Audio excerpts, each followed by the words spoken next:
I think the first thing you have to do is set a benchmark. So understand what metric you're looking at and where you're at now. And only then start the new work and see how it moves the metric.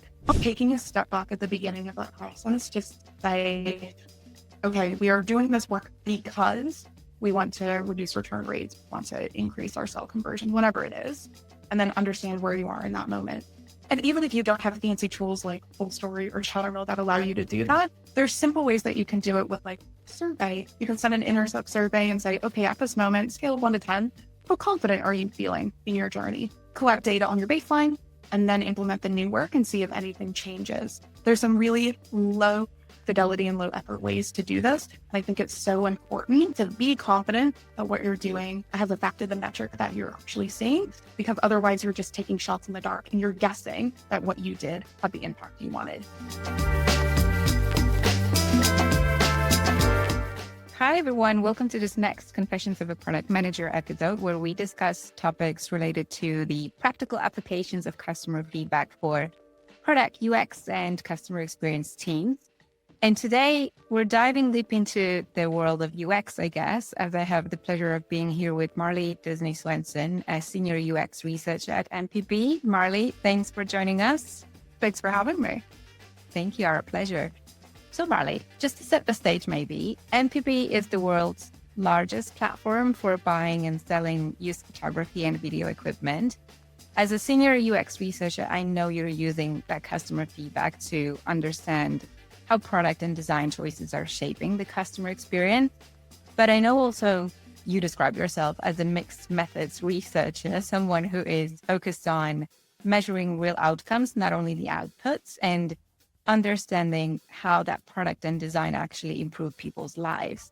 And a bit of a spoiler here, I guess, we will be digging into some really impactful insights and examples. But before we go there, can you tell us a little bit more about what being a mixed methods researcher means actually, and how it plays out in your work at MPB? Yeah, being a mixed methods researcher basically means that I'm a storyteller and I have lots of ways to tell that story. So at MPB, we use a lot of quantitative data when we're looking at understanding how customers are acting on the platform, looking at bigger metrics like revenue and GMV.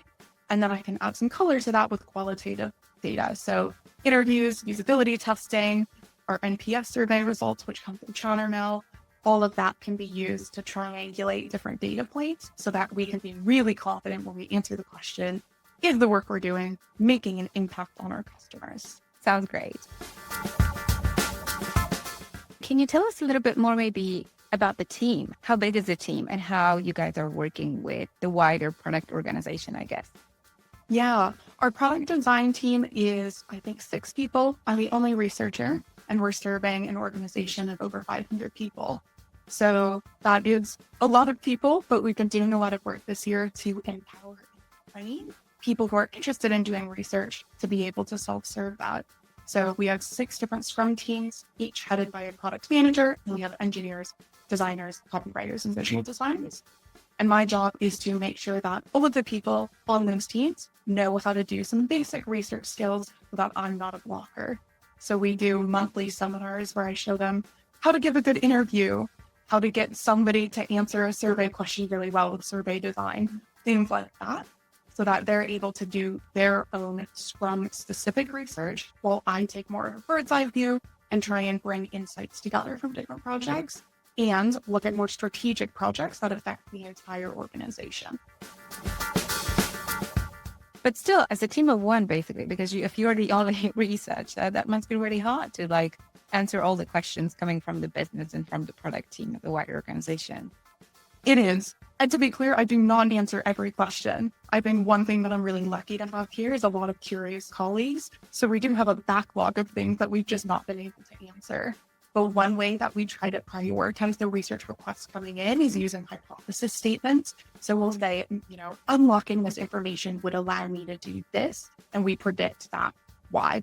And this allows us to say, okay, this has a bit of urgency, it has an impact on a really big metric, or it's something that will future work. And that way we're able to put our efforts where they would be best served in that moment. It sounds like it all comes down to ruthless prioritization as well. I hope we're going to get there. We'd really love to hear these stories. But before we do, actually, to get that bird's eye view, as you said, what would you say are some of the biggest challenges you're seeing in product and UX at the moment? Oh, that's a good question. I think the biggest problem that we have right now is that our data lives in a lot of different places.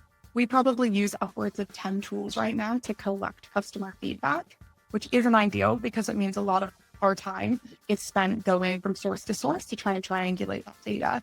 So we're working with Chattermill to try to put everything in one place, which will be amazing. And that will mean that our NPS survey results, our customer service tickets, Trustpilot reviews, all of that will be in one place. So we have a more automated process of analyzing that feedback. And that saves us time and ultimately means that we can get to the work a lot faster.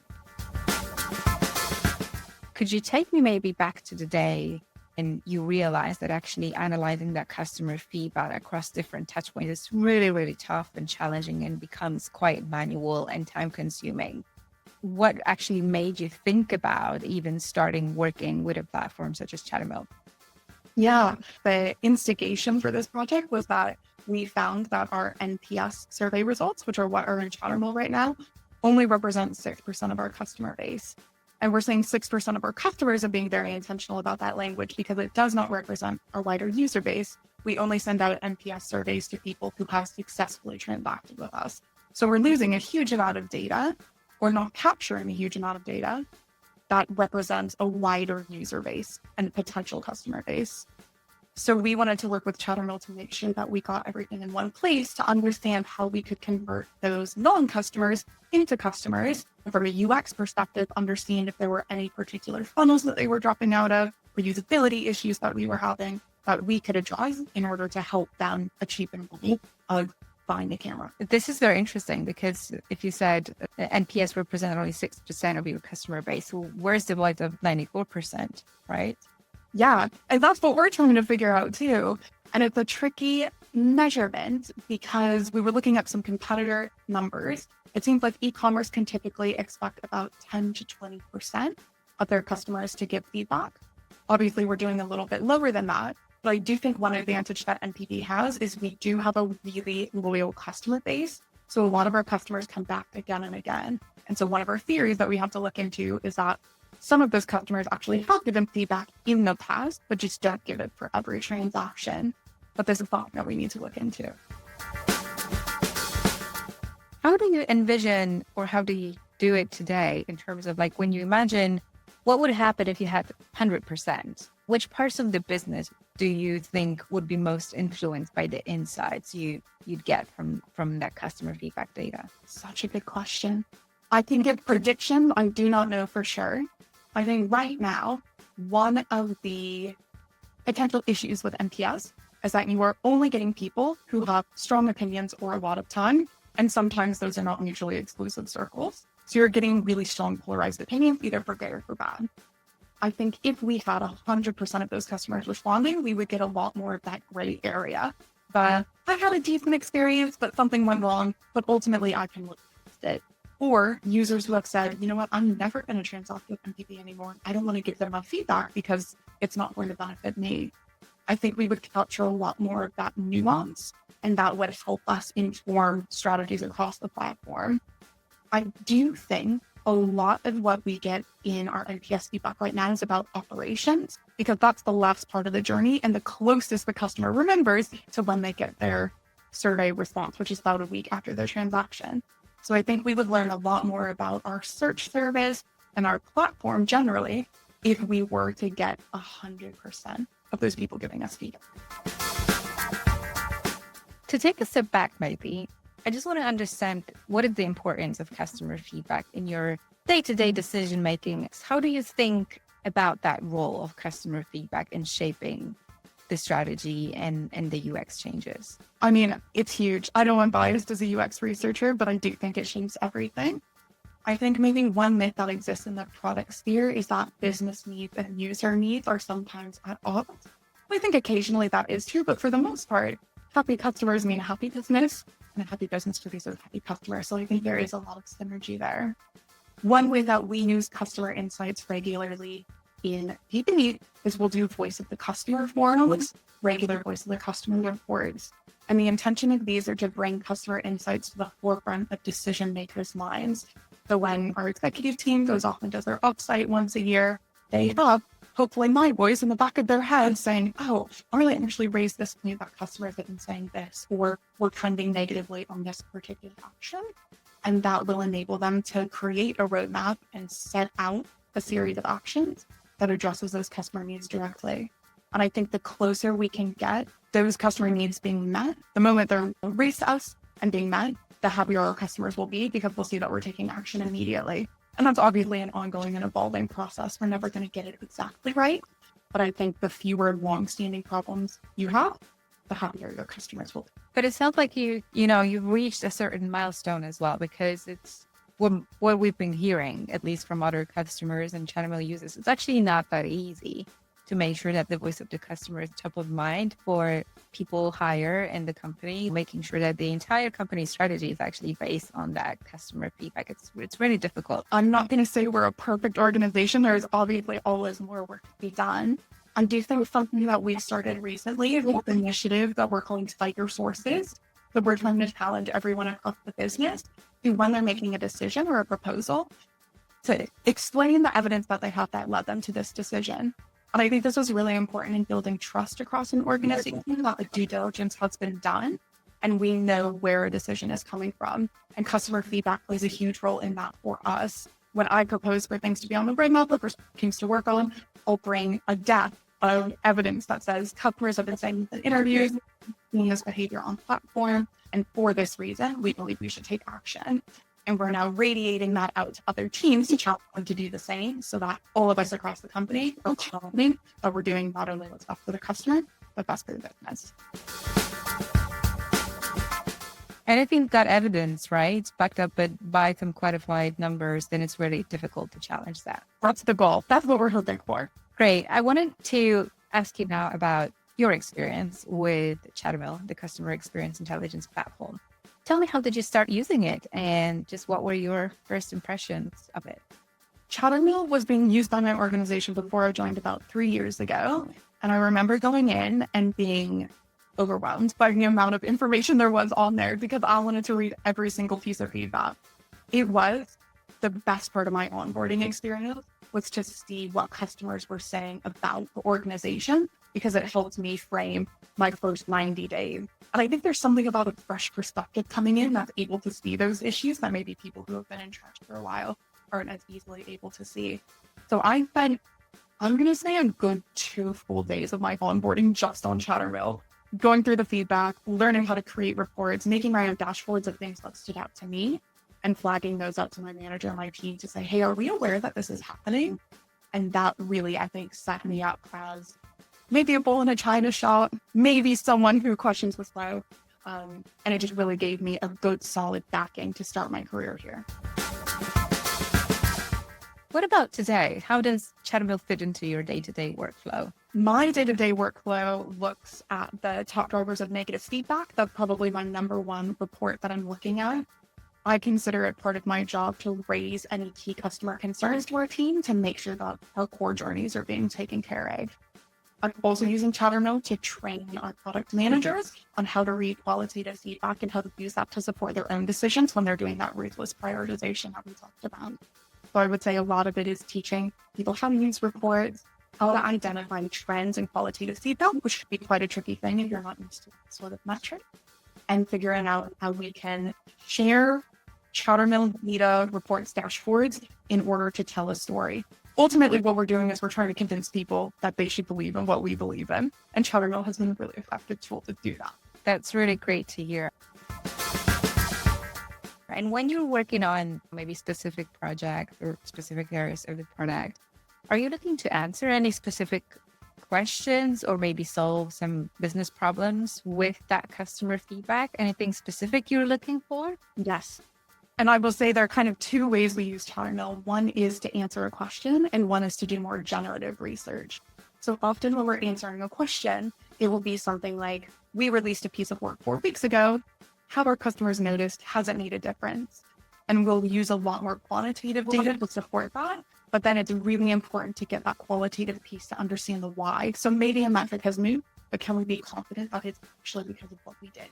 And the qualitative piece helps answer that question for us. From a generative point of view, Chattermill has been so valuable in showing us where we should focus our effort.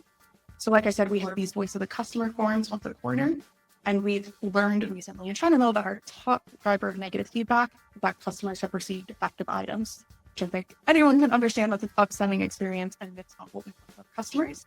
So we pulled a bunch of information from Chattermill, brought together 40 people and decision makers to understand what we could do to address this problem, and went through all of the feedback together. And it's really amazing to watch different people's brains analyze that data differently to come out with different pain points and solutions. So we've now got a list of like 30 different pieces of action we want to take off the back of that data that we got from Chattermill. So like I said, generative and then evaluative, and in both cases it's super helpful. I want to follow up about one thing that you mentioned about that taking action piece. It's actually often the most difficult step. So how does that work at MPB? I would say the best way I have learned is to just be the squeaky wheel and keep going and say, listen, I'll give you an example. When I first came, the top driver of negative feedback was that people trying to sell cameras to MPB didn't know what accessories to include. So if they were sending us a camera, should they also send the cup, the neck strap, any of those little bits?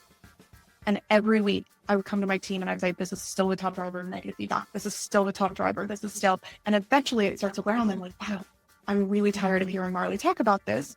Maybe we should do something about that. So it's a little bit of just being persistent. It's a little bit about getting your key decision maker to care about it. And I think one of the best ways you can do this is to sit down with them and say, what metrics are important to you? So in that example, one of the metrics was cell conversion. Another one was returns. Another one was missing accessories. I was able to go to those different stakeholders who cared about those things and said, listen, this will help with your problem. I think you should get on board. And eventually you slowly persuade some people around the business until you have a team and you can push that work forward together. It's really hard to get work done alone. So I would say that the biggest part of getting the action is building relationships with the right people. Speaking of metrics, because you actually mentioned quite a few which are important to specific people around the business, are there any metrics that you are looking to improve by acting or by sharing that customer feedback? We've got quite a few. I think top ones are the drivers of negative feedback is the one that I check the most. I'm really passionate about returns rates right now because I think it has so many implications for customer satisfaction, for our GMV, for the amount of work that the coworkers in our warehouse have to do. That's quite an important one. And then we're doing a lot of work with our conversion rate optimization. So that buy conversion, not add to basket, doing A/B testing. Those are probably my top 3 points of focus right now.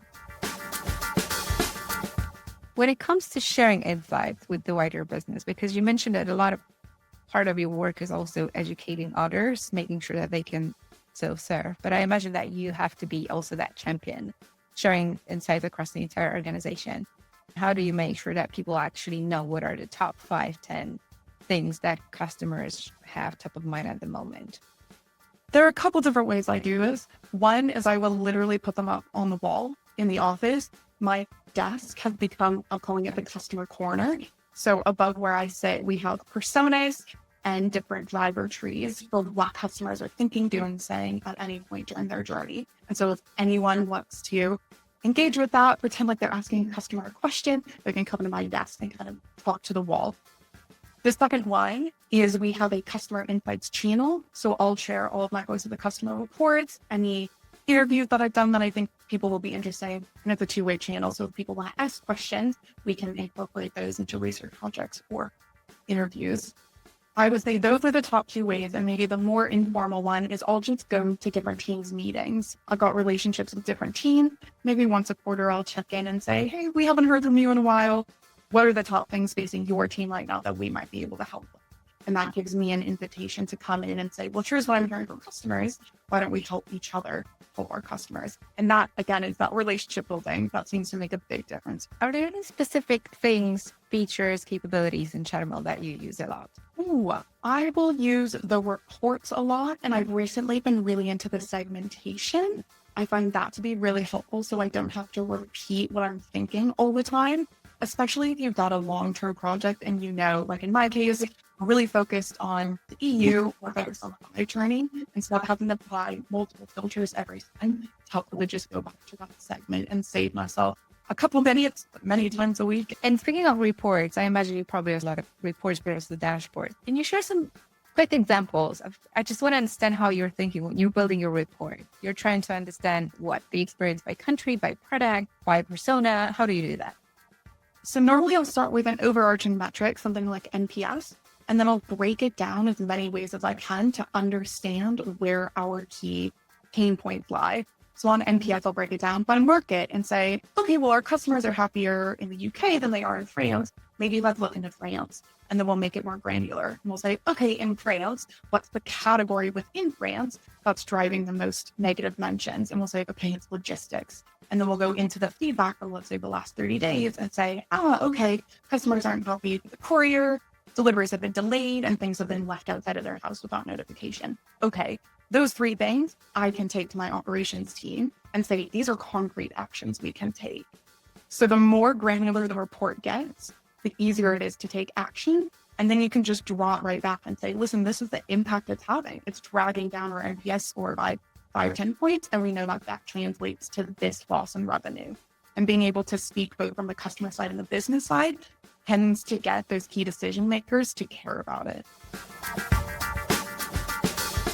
And it's always such a great way to show how an individual or a team can actually impact the NPS, right? Absolutely. So to wrap up maybe that section about your experience with Chattermill, what would you say is the biggest benefit of working with the Chattermill platform? I would say the biggest benefit of working with the Chattermill platform is that it automates so much of the work that I had to do previously, creating graphs to say this work has moved this metric this much. All of that is done for you. And the UI is so much better than I had ever made on any of my Tableau dashboards. It just makes it really easy to break down customer data and to quantify qualitative data, which is a really hard skill.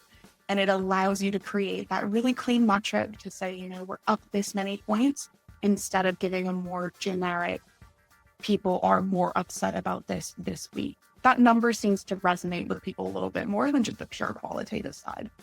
And it comes back to what we said at the beginning, that it's hard evidence at the end of the day, right? That it's really difficult to measure, but you can quantify it here and just share it as ultimate proof points. Now, let's move on maybe to these examples we mentioned at the beginning. I'd really love to dive into some of the examples that you found in Chattermill and really made a difference. Yes, I can think of several. The first one is that example that I brought up earlier. When I first joined the company, the top driver of negative feedback was that sellers did not know what accessories to include with the gear that they sent in. So I was able to really hammer that home week after week. And I found that it was really helpful in building the business case. And I think any successful business case for getting work done has to include the what, the why, and the how big. And so Chattermill really helps us to uncover the what and the why. And then we can take that away and quantify it using some of our other tools like Tableau or Full Story to say that that's how big the problem is. We can find a sort of revenue metric to say, okay, we estimate that this is actually costing us this amount of money. And if you put that in front of key decision makers, they're usually pretty hesitant to say, you know what, we're okay with losing that much money. They're more likely to say, you know what, can we find a quick way to fix this? And if you put a few ideas in front of users, you can pretty quickly figure out what solutions might move the needle just a little bit closer to finding a really good experience. And in this experience, we ended up giving a list of expected accessories, and we're iterating on that now to hopefully get check boxes. So you can say, yes, I'm sending this in, or no, I'm not sending this in, and then your poll will be updated dynamically. And we found that even that small iteration of just giving a list has increased our NPS or our sell score. And it's ultimately meant that more of the quotes come in are successfully converted, which is a win for everyone. The other one, we recently decided to partner with the courier service in the UK to deliver some goods. Anyone who's listening from the UK will know that Every doesn't have a great reputation. It's known for being really cheap and really fast, but often has some issues with delivery times, shipping damage, those sorts of things. So when we rolled this out, we knew it was a risky decision. So we kept an eye on Chattermill, and then every single day I had alerts on actually. So anytime Every was mentioned, we got notified immediately. And ultimately, it meant that we were able to monitor whether or not this was the right fit. If customers were really unhappy about it, there was appetite to say, you know what, we could roll this back if this is ultimately going to affect our reputation with our customers. And so being able to set those automatic alerts has really helped us stay on top of it so that we know it's a good decision or not. And we've iterated on that as well to say, you know, we want to be clear about what the delivery services are. So if people are willing to partner with Every, they have that option and it's a little bit cheaper. And if they're not comfortable with that, then that's fine. They can pick another option. And just ultimately trying to give as much information as we can, not only to our partners in the business to know what kind of decisions they're making and its effect, but to our customers as well. So they're empowered to make that choice. What would you say in general? What would be your advice to someone who would really love to be able to connect customer insights to the ultimate business outcomes they're looking to achieve? What would you recommend? How to start? How to do that? Oh, that's such a good question. And we've been talking about this a lot at MPB recently. I think the first thing you have to do is set a benchmark. So understand what metric you're looking at and where you're at now. And only then start the new work and see how it moves the metric. I think often, and maybe companies I've worked at in the past have been really keen to just ship. We have lots of new features and it's exciting, but we're not really sure how we're going to measure if it was successful or not. Taking a step back at the beginning of that process, just say, okay, we are doing this work because we want to reduce return rates, we want to increase our sell conversion, whatever it is, and then understand where you are in that moment. And even if you don't have fancy tools like Full Story or Chattermill that allow you to do that, there's simple ways that you can do it with like survey. You can send an intercept survey and say, okay, at this moment, scale of 1 to 10, how confident are you feeling in your journey? Collect data on your baseline and then implement the new work and see if anything changes. There's some really low fidelity and low effort ways to do this. And I think it's so important to be confident that what you're doing has affected the metric that you're actually seeing, because otherwise you're just taking shots in the dark and you're guessing that what you did had the impact you wanted. And that doesn't help us make good decisions. Such a great piece of advice. And thanks so much for sharing with us that secret sauce as well. Tips and tricks. Thank you. What's one thing you wish more product and UX and research managers knew about using customer feedback effectively? Maybe one piece of advice is not to take everything at face value. I think there is a trap that sometimes we fall into, that because one customer says something that they believe is true from their perspective, is their lived experience, it doesn't mean that it scales out to everyone. And I think the trap we fall into is putting our efforts towards what's actually quite a small problem, even if it affects some customers in quite a big way. And I think that's why it's important to take that mixed methods approach to say, okay, we understand the attitudinal side and the qualitative data. How can we now back that up to make sure that what we're doing is impacting the most people or impacting people in the biggest way? At the end of the day, we don't have unlimited time or resources. Of course, we wish we did. So we do have to make that difficult decision about what work will make the biggest impact. What piece of advice would you give to a UX manager or researcher just starting out with the Chattermill? Click everything. Just move around the site as much as you can. I find today doing these trainings that I'm doing, sometimes my product managers will come to me and say, oh, I didn't even know you could do this with Chattermill. I have to say, no, that you could do that. Can you show me how you did it? So just playing around with the tool, you'll uncover so much, and you don't need to know all of it at the beginning. You'll learn as you go.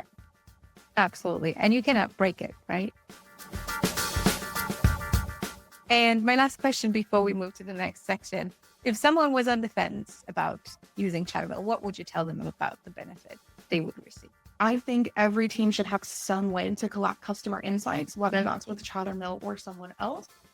Having used Chattermill, I'm a big fan. It makes creating reports really easy, sharing your findings really simple, and allows you to annotate within the tool. And I think that's so important when you're communicating with different stakeholders to make sure that everybody's on the same page about the data you're seeing. And maybe even better side, it allows people to push back on your interpretation. And that dissent can create such interesting conversations. And like I said, we've recently been challenging ourselves and other teams to cite our sources. using Chattermill to show the evidence that you're selling with to make the decision that you've made allows you to have a really informed conversation with your colleagues to decide, okay, is that the right decision or should we step back, see this a different way, find new data, those sorts of things. And that's where the best part of the job is having those conversations and really helps us make sure we're doing the best we can for our customers. Absolutely. And this is such a nice wrap up for this insightful conversation. So thank you for that, Marley. We've got actually something a little lighter now, a quick fire round we call 15 questions from Chattermill. So we'll ask you 15 light and insightful questions about your work as a leader. Just no overthinking, just your gut reactions. Is that okay? Yeah, we're good. Perfect. Let's get started. So what would you say is your secret superpower as a UX leader? Stakeholder management. I can make friends with anyone. What's the first thing you check in Chattermill each Monday? Top drivers of negative feedback. Which feedback channels matter most to your team? NPS and full story for on-platform behavior. What would you say is the most underrated feedback source? Customer support tickets. One metric you're obsessed with? Returns rates. Biggest UX myth you wish would disappear? Some research is better than no research. That's not always true. What's your go-to way to get buy-in from leadership? Understand the metrics they care about. Tailor your pitch accordingly. What's the best compliment a customer has given your team? I'll never shop with your competitors again. Oh, I love that. Favorite Chattermill feature and why? Segments saves me time. Any trends in product and UX you're paying close attention in 2025? Agentic AI generally, specifically in how it holds UX research workflow. What thing product and UX team should stop doing immediately? Starting work without a clear measure of success. What's the most rewarding part of your job? Hearing about how I help my team either become faster, better, more confident. The best piece of career advice you've ever received? Within your first 90 days, make a driver tree for your organization. And the last one, if your team had a tagline, what would it be? Test before you guess. Test before you guess. Love that. That's like a mantra. Right? I have a sticker that says it on the back of my laptop that I got from UX Insight this year. I love it. And that's, again, such a great wrap, Marley. Thank you so much for joining me. And just to everyone listening, we hope you found this conversation as inspiring and as useful as I did. Obviously, don't forget to subscribe for more episodes of Confessions of a Product Manager, where we dive into the real stories, as you saw, behind product, UX, customer experience work. And yeah, I'll see you next time. Thank you, Marley. Thanks so much, Natalia.